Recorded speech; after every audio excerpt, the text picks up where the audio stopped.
have good news and bad news to share about engineering. Let's start with the good news. In the 2019 Gallup poll, engineers were near the top of the list for professions most trusted by the public. Others on the top of the list included medical professions, especially nurses, firefighters, teachers, and military officers. The bad news is that engineers were not even mentioned in the US News Best Jobs of 2020 that help people. These are jobs that the public found to have positive effect on the world and to be fulfilling. On the top of the list were counselors, dentists, medical professions, and lawyers. What does it mean for our profession to be trusted, yet not be seen as helpful, impactful, and fulfilling? This question sets the motivation for my talk today. This talk is about humanizing engineering and about reimagining the flourishing of our profession and our humanity. In my 25 years as an engineer educator, and entrepreneurial leader, I have identified two high-level strategies to achieve a higher purpose of flourishing: accessibility and adaptability. The means to achieving these are many. I'm not here to share a step-by-step recipe, but to inspire each of you to take action. I truly believe that the timing is critical and opportune. Let's start with accessibility. There's good and bad news again. The good news is that the public believes engineers to do important work. The bad news is the lack of understanding around what engineers actually do. Medical professionals save lives. Legal professionals promote justice. Educators facilitate learning. Engineers do what? The public does not know. And this is confirmed by several studies done by academies of engineering in the US, UK, Canada, and other countries. Some believe engineers do construction and build things. Others think that engineers are mechanics and fix things. Some children even think that engineers are train conductors. Imagine that. The people that perceive the profession to be creative and intellectual are those who are friends and family members of engineers. This lack of confidence in understanding engineering goes beyond the public. In my own journey, I needed to reach graduate school to see engineering knowledge authentically applied and to appreciate the diversity of engineering practice. It should not take someone getting a master's or PhD or becoming a professional engineer to authentically understand engineering. Our own engineering students lack the depth of understanding to describe different kinds of engineers and different kinds of engineering applications. Even other professions do not know us and do not understand us. As a biomedical engineer, I have walked into meetings with clinicians and surgeons who just saw my value as building and prototyping their ideas, not actually doing design. This confusion and inaccurate perceptions are costly. So what can we do? To make engineering accessible, we need to redefine engineering and showcase the positive impact of our work. We are, after all, the profession that designs innovative solutions across all sectors of life, and the profession that has public welfare at the forefront of our values. We also need to make the invisible visible. The impacts of structural engineers should not be hidden behind architects. The impacts of biomedical engineers should not be hidden behind medical doctors. So how can we make engineering more accessible? Let's talk about adaptability now. There's good news and bad news again. The good news is that engineering is one of the most versatile professions, and it needs to be. As societal and human needs evolve, the engineering profession evolves too. The historical journey of our profession and story of modern innovations reflect this evolution. The bad news is that engineering education has not kept up with the speed of this evolution. Curricula remain outdated, knowledge remains siloed. According to the Bureau of Labor and Statistics, the workforce is changing. The average person has 10 jobs by the age of 40. The average tenure with a single employer for an engineer in 2020 was 5 years, and this number is decreasing, a trend that's observed of all occupations.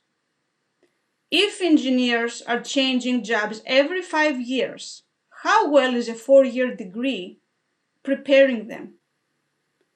To become a doctor or a lawyer, one begins with a broad education at the undergraduate level and broad education in the first 1 or 2 years of medical and law school.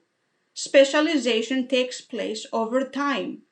In engineering education, the journey is quite different. Most students select their engineering discipline by the end of their first year in college, and then proceed to navigate the breadth of engineering as professionals. The reality is that most engineers work in areas different from the degree that they received. The engineering journeys are diverse, the destinations many.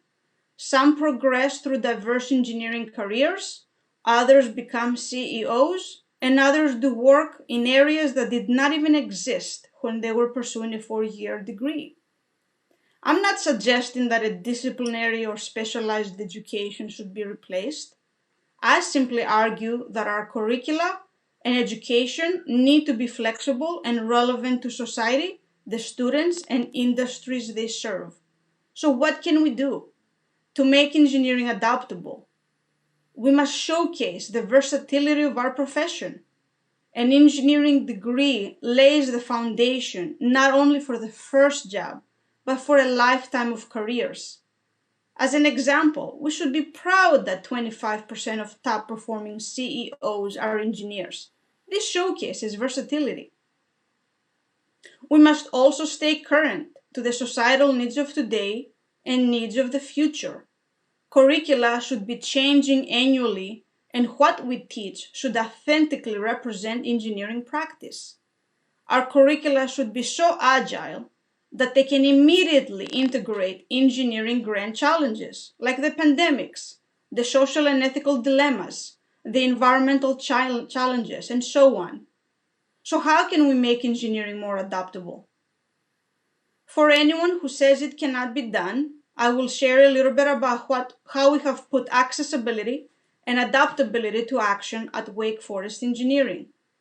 Let's start with accessibility. At Wake Forest, engineering is open to all. We invite any student admitted to the university to explore engineering and make an informed decision about becoming an engineer. The decision is theirs, it's not ours. In the first year, we teach students the history of our profession and allow them to define the kind of engineer they want to be. That is agency. We invite those that explored and decided to pursue another major to consider an engineering minor. Many of them do. At Wake Forest, we show our students and community that engineering practice makes positive impact. Our students are immersed in diverse projects from the very first semester. Client-based design projects, lab-based research projects, community-based entrepreneurial projects, and so on.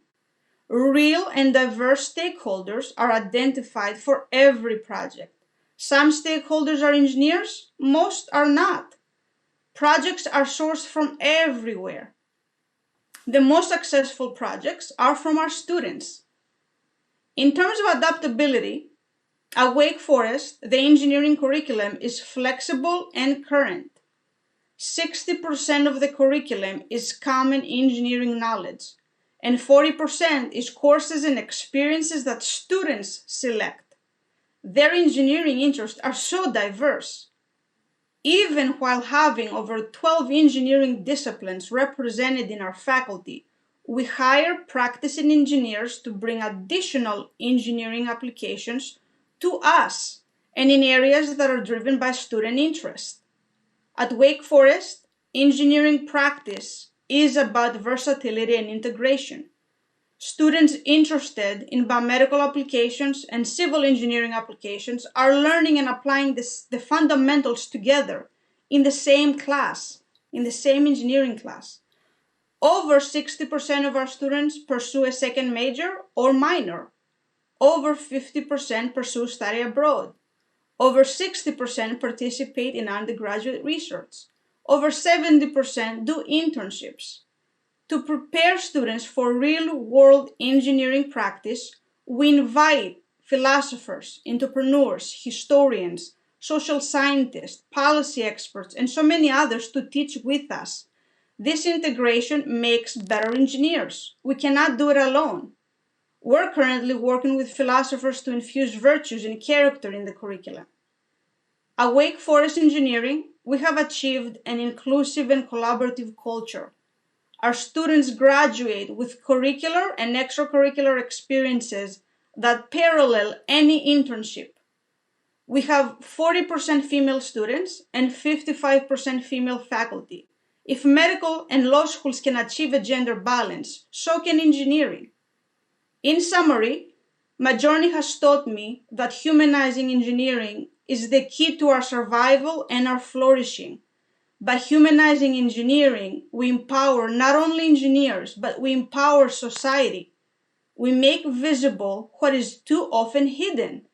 We will be seen as the innovators and leaders that we are. We will recruit and retain a diverse and talented workforce. We will raise the status of our profession. So how will you humanize engineering?